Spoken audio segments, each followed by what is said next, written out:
Pelayanan kesehatan lansia adalah pelayanan yang diprioritaskan kepada masyarakat yang memiliki umur di atas 60 tahun.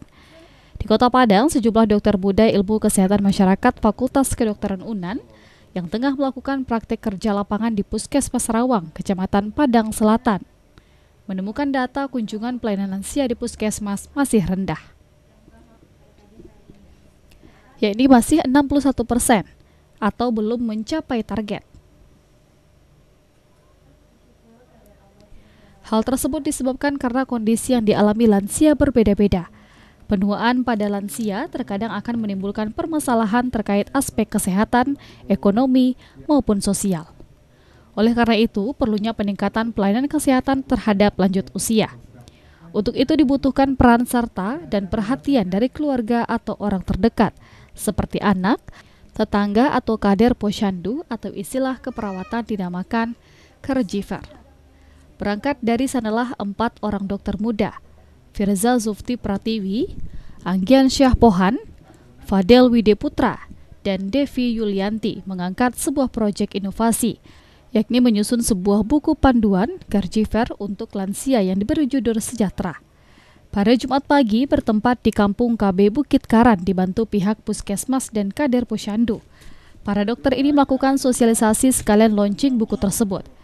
Hadir dalam kesempatan tersebut, turut hadir pihak kecamatan, dinas kesehatan, serta berbagai unsur lainnya.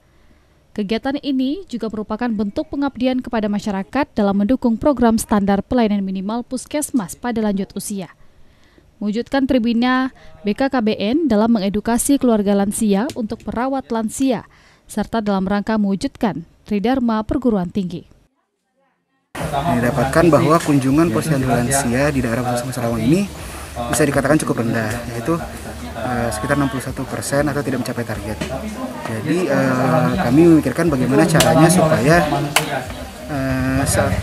untuk menutupi kekurangan itu, gitu. Gimana caranya supaya keluarga dari lansia ini itu lebih peduli untuk membawakan lansianya ini berobat, gitu, atau minimal diperiksa kesehatannya.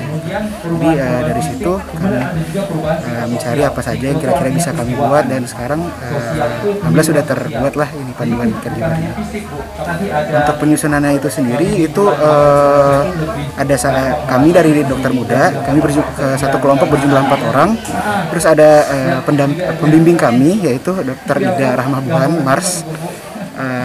Kemudian ada juga kontributor yaitu dokter spesialis penyakit dalam, ahli geriatri, yaitu Dr. Roza Mulyana, spesialis penyakit dalam, konsultan geriatri. Sementara itu, Kepala Puskesmas Rawang Fiona Putria mengatakan, buku yang disusun oleh dokter muda atau mahasiswa kedokteran ini cukup bagus. Berharap dengan inovasi ini dapat memberikan pemahaman kepada pendamping ataupun keluarga dalam memberi perhatian kepada lansia atau orang tua mereka. Harapannya buku ini nantinya bisa menjadi panduan bagi pemberi rawat, pendamping lansia dalam merawat lansia, dan bisa digunakan secara berkelanjutan baik dengan bekerja sama dengan Dinas Kesehatan Kota, Provinsi, ataupun dengan BKKBN Kota Provinsi. Ini bukunya cukup bagus, karena ini dasar dari latar belakangnya dengan capaian lansia kita, sasaran lansia kita yang cukup tinggi dan capaian kita baru 60%, itu melatar belakangi 60%, berarti 40% lagi tidak mengunjungi ke fasilitas kesehatan. Mungkin ada permasalahan-permasalahan yang ada pada keluarganya atau pada lansia tersendiri, atau dari kesehatan atau dari pemerintahnya sendiri, atau misalnya Puskesmas sendiri, apakah jauh kejangkauannya masyarakat ini. Tentu keluarlah suatu inovasi dari hasil permasalahan-permasalahan yang telah dirangkum oleh adik-adik kita ini. Jadi apa permasalahannya ini muncul? Tentu ada sebagai untuk pendamping lansia ini supaya dia sejahtera, tentu ada perlu pendamping untuk lansia ini jadi berdaya guna. Itu maksudnya. Jadi terbentuklah panduan dari buku untuk bagi pendamping lansia ini. Randy Kaputra, Padang TV.